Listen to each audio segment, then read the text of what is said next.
तजम्मुल भाई, बाबा के बाद आप ही इस घर के बड़े हैं, आप ही फैसला करें। मेरे फैसले से क्या होता है? असल फैसला तो इस्मत और एंजिला करेंगी। भाई जमहूरियत का तो तकाजा है कि अक्सरियत का फैसला कबूल किया जाए। इस्मत, खुद भी अकल का दामन पकड़ो और इस लड़की को भी समझाओ। अकल का दामन तो आप लोग पकड़े, आप लोगों को अपने बाबा की मिरास का जरा ख्याल नहीं। बजाय इसके कि आप एंजिला को समझाएं, आप उसकी तरफदारी कर रही हैं। नहीं, आप लोगों को बुरा लगे या भला, मैं और एंजिला एडम विला किसी बिल्डर के हाथे नहीं चढ़ने देंगे। मेरी बात गौर से सुनो।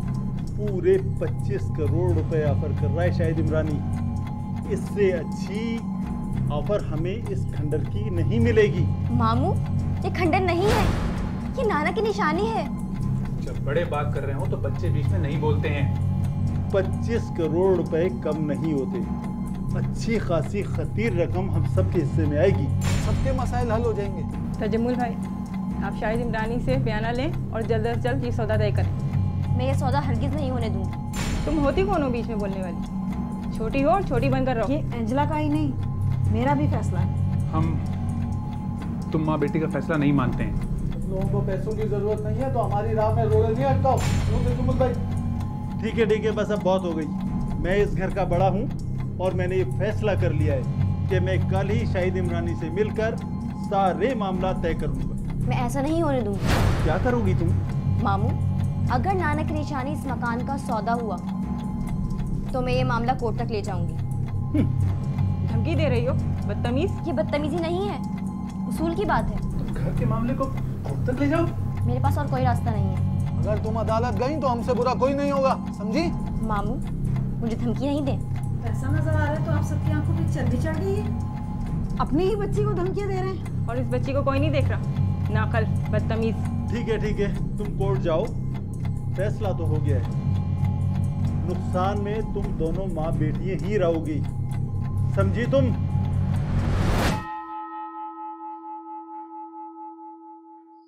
एंजिला जी बेटा, मेरे ख्याल में हमें विथड्रॉ कर देना चाहिए। नो वे, ये क्या कह रही हैं अम्मी आप?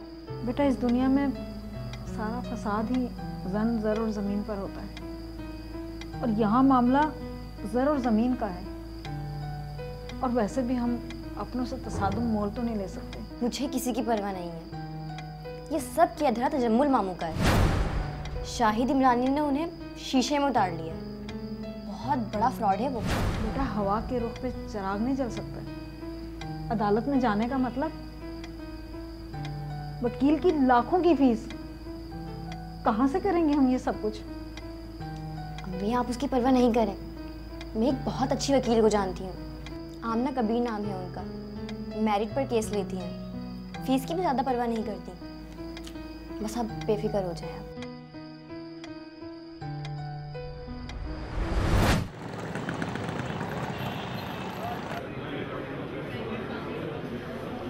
योर ऑनर, मेरी क्लाइंट एंजिला बाबर एक मशहूर मुसव्विर मरहूम नौशीरवा आदिल की नवासी हैं। वो अपनी वालिदा इस्मत आरा के साथ उस तारीखी मकान में रहती हैं जिसका नाम एडम विला है और ये विला उनके नाना तरके में छोड़ गए थे। इस विला में नौशीरवा आदिल के बेटे तजम्मुल, वज़ीर और रज़ी भी रहते हैं। मसला ये है योर ऑनर कि एडम विला को तजम्मुल साहब और उनके भाई एक बिल्डर शाहिद इमरानी को फ़रोख्त करना चाहते हैं, लेकिन इस विला में सिर्फ इन भाइयों का ही हक नहीं है बल्कि इस्मत आरा का भी हिस्सा है। वो सब तो ठीक है, पर इशू क्या है? योर ऑनर, इशू ये है कि एंजिला भी अपने नाना की तरह मुसव्वरी की फील्ड से ताल्लुक़ रखती है और यंग आर्टिस्ट कम्युनिटी में अभी तक अपना नाम भी बना चुकी हैं और वो चाहती हैं कि एडम विला को डिमोलिश नहीं किया जाए बल्कि उसकी तारीख़ी और सकाफ़ती हैसियत को महफूज किया जाए। आपको मैं एडम विला की तारीख़ी हैसियत के बारे में थोड़ा सा ब्रीफ कर दूं। योर ऑनर, ये उस बिल्डिंग की कुछ तस्वीर हैं, आप मुलाहिज़ा कीजिएगा। विक्टोरियन आर्किटेक्चर का ये अजीम शाहकार viceroy of India Charles Hardinge के ज़माने में एक ऑफिसर कर्नल रॉबर्ट एडम ने 1912 में तामीर करवाया था। कर्नल रॉबर्ट एडम अपनी रिटायरमेंट से लेकर तकसीम हिंद तक इसी विला में रिहाइश पजीर रहे। पार्टीशन के बाद जब नौशीरवां आदिल हिजरत करके यहाँ आए तो क्लेम में उनको ये प्रॉपर्टी मिली, क्योंकि वो भी अमरोहे में एक बहुत नादिर हवेली छोड़कर आए थे। नौशीरवां आदिल सिर्फ एक आर्टिस्ट ही नहीं थे सर, बल्कि वो एक सोशल और कल्चरल शख्सियत भी थे। उनके घर अक्सर शाम को ही एक अदबी बज़्म जम जाती थी, जिसमें नामवर आर्टिस्ट, शायर, अदीब, मुफक्किर और सियासी शख्सियात भी अपना रंग जमाती थी। इसीलिए योर ऑनर आप खुद बताएं, इज़ इट फेयर कि ऐसी तारीखी और सकाफती इलामत को गिराकर वहाँ पर एक कमर्शियल हाई राइज बिल्डिंग बना दी जाए? योर ऑनर, मैं अपने क्लाइंट के मौक़िफ़ को पेश कर सकता हूँ? सर मेरी बात अभी ख़त्म नहीं हुई। आपको तो फिर मौका मिल जाएगा, पहले ज़रा मुबशिर एहसान साहब को सुन लिया जाए। Thank you sir. सर, मुझे मिस आमना कबीर की तरह लंबी चौड़ी तकरीर करना तो नहीं आती। मैं अपनी बात टू द पॉइंट करूँगा। सर, एडम वेला की तारीखी हैसियत अपनी जगह मुसल्लम है, इससे तो कोई इनकार ही मुमकिन नहीं। बल्कि बिल्डर शाहिद इमरानी ने वादा किया है कि इस खस्ता हाल हवेली के मलबे पर सिर्फ कमर्शियल प्लाजा ही नहीं बनाएंगे, बल्कि इसके ग्राउंड फ्लोर पर मरहूम मुसव्विर के नाम पर एक अजीम शान लाइब्रेरी भी कायम करेंगे। सर, इस ज़मीन की कीमत मिस्टर शाहिद इमरानी ने 25 करोड़ रुपए लगाई है, जो मार्केट रेट से बहुत ज़्यादा है। करोड़ों रुपए इन्वेस्ट करके अगर अरबों का फ़ायदा हो रहा हो तो ये सौदा महंगा नहीं है। बिजनेस में प्रॉफिट एंड लॉस तो होता ही है मिस आमना। ये ज़रूरी नहीं कि मिस्टर शाहिद इमरानी का ये प्रोजेक्ट कामयाब भी हो। योर ऑनर, कल्चरल डिपार्टमेंट ने भी एडम विला में दिलचस्पी जाहिर की है और हुकूमत इस विला के 5 करोड़ देना चाहती है और इस जगह को प्रिजर्व करके यहाँ पर आर्ट म्यूजियम बनाना चाहते हैं। कहाँ 25 करोड़ और कहाँ सिर्फ 5 करोड़?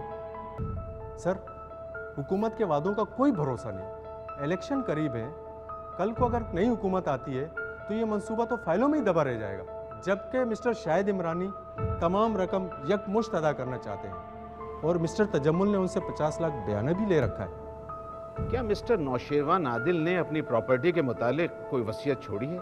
असल इशू यही है सर कि अस्मत आरा मरहूम नौशीरवान आदिल की बेटी तो है, मगर इस जायदाद में उनका कोई हिस्सा नहीं। दरअसल बात यह है सर कि 96 में जब नौशीरवान आदिल साहब अपनी पेंटिंग्स की नुमाइश के सिलसिले में पेरिस गए हुए थे तो उनकी गैर मौजूदगी में उनकी साहबजादी अस्मत आरा ने उनकी मर्जी के खिलाफ बाबर अहमद नामी शख्स से शादी कर ली। बाबर अहमद भी एक हादसे में इंतकाल कर चुके हैं। नौशीरवान आदिल साहब ने कोई वसीयत तो नहीं छोड़ी, मगर उनके खतूत से ये जाहिर होता है कि वो अस्मत आरा से बहुत सख्त नाराज़ थे, जिसका इजहार इन खतूत से मिलता है, जिनमें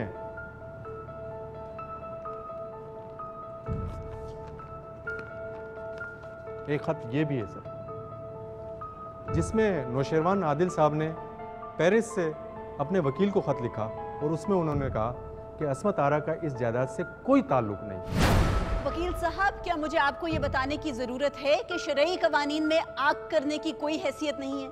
जी हाँ सर, बल्कि मेरे क्लाइंट्स ने तो अस्मत आरा बेगम को सक्सेशन पेपर में उनका नाम भी शामिल किया और उनको और उनकी बेटी को दिल बड़ा करके अपने इस ख़ानदानी मकान में रहने की इजाज़त दी। योर ऑनर, हज़रत अली रज़ी अल्लाह ताला अन्हु का एक कौल है कि जिस पर एहसान करो उसके शर से बचो, और शायद ये दोनों माँ बेटियाँ उसी एहसान का बदला चुका रही हैं। सर, ये माँ बेटी स्टेक होल्डर नहीं है, मगर फिर भी अपना हक जता रही हैं। योर ऑनर, अव्वल तो इस्मत आरा भी अपने वालिद की बेटी होने के नाते उस जायदाद में हक रखती हैं, और दूसरी बात ये कि जब नौशीरवां आदिल का गुस्सा ठंडा हो गया था तो उन्होंने अपनी बेटी को अपनी मर्जी से शादी करने पर माफ़ कर दिया था।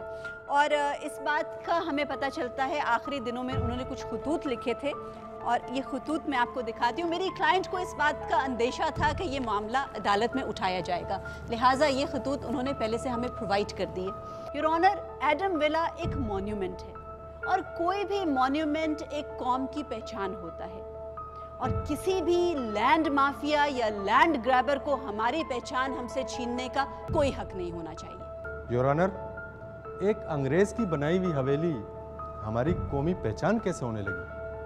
वकील साहब, मेरा ख्याल में सिंध असेंबली और ज़ियारत रेजिडेंसी भी अंग्रेज़ों की ही बनाई हुई इमारतें हैं। गिरा दें इन्हें भी, क्यों सीने से लगाए बैठे हैं? और तारीखी पहचान सिर्फ इमारत की नहीं होती, बल्कि उस इमारत से वाबस्ता यादें भी उतनी ही अहमियत रखती हैं। योर ऑनर, एडम विला के किसी भी कमर्शियल यूसेज पर पाबंदी लगाई जाए और इस इमारत की सकाफती और तारीखी हैसियत को प्रिजर्व करने के भी अहकामात दिए जाएं। इस केस की समाअत 15 दिन के लिए मुलतवी की जाती है। The court is adjourned. Thank you madam.